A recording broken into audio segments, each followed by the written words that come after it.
রাজধানীর ইস্কাটনে the business স্ট্যান্ডার্ডের কার্যালয়ে মঙ্গলবার 4 March path to recovery for banking sector শীর্ষক গোলটেবিল বৈঠকে বাংলাদেশ ব্যাংকের governor doctor Ahsan S Mansur বলেছেন, দুর্বল ব্যাংকগুলো পুরোপুরি ঘুরে দাঁড়াতে 5 থেকে 10 বছর সময় লাগতে পারে। গভর্নর জানান, প্রতিদিন দুর্বল ব্যাংকগুলো ম্যানেজমেন্টের সঙ্গে বৈঠক করা হয় এবং তাদের কার্যক্রম পর্যবেক্ষণ করা হচ্ছে। ইতিমধ্যে কেন্দ্রীয় ব্যাংক থেকে এসব ব্যাংকে লিকুইডিটি সাপোর্ট দেওয়া হয়, তবে সম্পূর্ণ ক্যাপিটালাইজ হয়ে পুনরুদ্ধার করতে তাদের দীর্ঘ সময় লাগবে। অতীতে যেসব ব্যাংক খারাপ অবস্থা থেকে ঘুরে দাঁড়ায় তাদেরকেও একই সময় লাগে।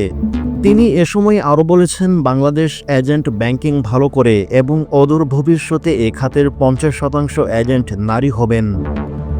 দেশের ব্যালেন্স অফ পেমেন্ট উন্নতি হয়েছে উল্লেখ করে গভর্নর বলেছেন, বর্তমানে বাংলাদেশের বৈদেশিক সঞ্চয়ের অবস্থান বেশ শক্তিশালী। তিনি জানান, সরকার বাজেট ঘাটতি পূরণে রাজস্ব আদায় বৃদ্ধির উপর গুরুত্ব দিচ্ছে, যা আন্তর্জাতিক মুদ্রা তহবিল IMF থেকে ঋণ নিতে হবে না।